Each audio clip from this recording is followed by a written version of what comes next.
CID ಕಚೇರಿಯಲ್ಲಿ ರಾತ್ರಿ ಇಡೀ ಭೈರತಿ ಬಸವರಾಜ್ ವಿಚಾರಣೆ ನಡೆದಿದೆ. ಇಂದು ಕೋರ್ಟ್ನಲ್ಲಿ ಹಾಜರುಪಡಿಸೋ ಸಾಧ್ಯತೆ ಇದೆ. ಕೊಲೆ ಕೇಸಲ್ಲಿ ಲಾಕ್ ಆಗಿದ್ದ ಎಂಎಲ್ಎ ನಿನ್ನೆ ದಿನ ಕೆಂಪೇಗೌಡ ಇಂಟರ್ನ್ಯಾಷನಲ್ ಏರ್ಪೋರ್ಟ್ನಲ್ಲಿ ಶಾಸಕ ಭೈರತಿ ಬಸವರಾಜ್ರನ್ನ ಸಿಐಡಿ ಅಧಿಕಾರಿಗಳು ಲಾಕ್ ಮಾಡಿದ್ರು. ಇಂದು ಕೋರ್ಟ್ಗೆ ಹಾಜರುಪಡಿಸೋ ಸಾಧ್ಯತೆ. ಕೊಲೆ ಕೇಸಲ್ಲಿ ಲಾಕ್ ಆಗಿದ್ದ ಬಿಜೆಪಿಯ ಎಂಎಲ್ಎ ತಲೆಮರೆಸಿಕೊಂಡಿದ್ದ ಶಾಸಕ ಬೇಲ್ ರದ್ದಾದ ಕೂಡಲೇ ವಾಪಸ್ ಬೆಂಗಳೂರಿಗೆ ಬರೋದಕ್ಕೆ ಪ್ಲಾನ್ ಮಾಡ್ಕೊಂಡ್ರು. ಲುಕೌಟ್ ನೋಟಿಸ್ ಜಾರಿಯಾಗಿತ್ತು, ಬರದಲ್ಲೇ ಇದ್ರೆ ನೀವು ಇದ್ ಕಡೆ ಬರ್ತೀವಿ ಅಂತ. ಬಿಕ್ಲ ಶಿವನ ಕೊಲೆ ಪ್ರಕರಣ ಅದು 2025ರಲ್ಲಿ ತಾಯಿ ಮುಂದೆ ಕೊಲೆಯಾಗಲ್ಪಟ್ಟ ದುರ್ದೈವಿ ಬಿಕ್ಲ ಶಿವ. ಆ ಕೊಲೆ ಕೇಸಲ್ಲಿ ಎಫ್ಐ ಅಕ್ಯೂಸ್ಡ್ ಯಾರು? ಬಿಜೆಪಿಯ ಎಂಎಲ್ಎ ಭೈರತಿ ಬಸವರಾಜ್ 5ನೇ ಆರೋಪಿಯಾಗಿದ್ರು. ಹೈಕೋರ್ಟ್ನಲ್ಲಿ ನನ್ನ ಬಂಧನ ಆಗೋ ಸಾಧ್ಯತೆಗಳಿದಾವೆ, ನನಗೆ ಆಂಟಿಸಿಪೇಟರಿ ಬೇಲ್ ಬೇಕು ಅಂತ ಹೇಳಿ ಅರ್ಜಿ ಹಾಕೊಂಡಿದ್ರು. ಹೈಕೋರ್ಟ್ ಇದೊಂದು ಸೂಕ್ಷ್ಮ ಪ್ರಕರಣ, ಹೀನಸ್ ಪ್ರಕರಣ ಅಂತ ಕರೀತು. ಇದೊಂದು ಕೊಲೆ ಆಗಿರೋದ್ರಿಂದಾಗಿ ನೀವೊಬ್ಬ ಜನಪ್ರತಿನಿಧಿ ಆಗಿರುವ ಕಾರಣದಿಂದ ಇದಕ್ಕೆ ಅಷ್ಟು ಬೇಗ ಬೇಲ್ ಕೊಡೋದಕ್ಕೆ ಆಗೋದಿಲ್ಲ ಅಂತ ಕೋರ್ಟ್ ಹೇಳ್ತು, ಹೈಕೋರ್ಟ್. ಅದಾದ ನಂತರ ಸುಪ್ರೀಂ ಕೋರ್ಟ್ ಮೊರೆ ಹೋದಂತಹ ಭೈರತಿ ಬಸವರಾಜ್ ಅಲ್ಲೊಂದು ವಕಾಲತ್ತು ಮಂಡಿಸಲಾಯಿತು.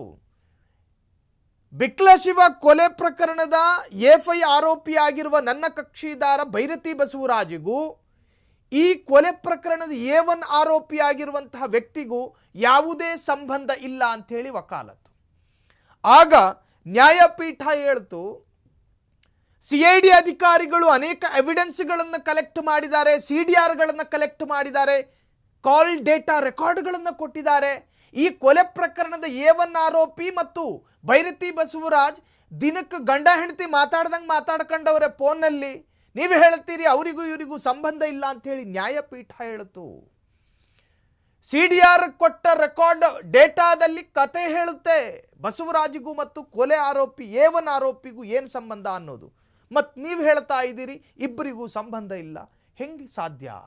ನ್ಯಾಯಪೀಠ ಸುಪ್ರೀಂ ಕೋರ್ಟ್ನಲ್ಲೂ ಕೂಡ ಆಂಟಿಸಿಪೇಟರಿ ಬೇಲು, ನಿರೀಕ್ಷಣಾ ಜಾಮೀನನ್ನು ರದ್ದು ಮಾಡ್ತು, ಕೊಡೋದಕ್ಕೆ ಬರೋದಿಲ್ಲ. ಬೆಂಗಳೂರಿನಿಂದ ಅಜ್ಞಾತ ಸ್ಥಳಕ್ಕೆ ಹೋಗಿದ್ದ ಬಿಜೆಪಿ ಶಾಸಕ ಲುಕೌಟ್ ನೋಟಿಸ್ ಜಾರಿ ಆಗುತ್ತಲೇ ಶರಣಾಗತಿಗೆ ಮುಂದಾಗಿರುವಂತಹ ಭೈರತಿ ಬಸವರಾಜ್.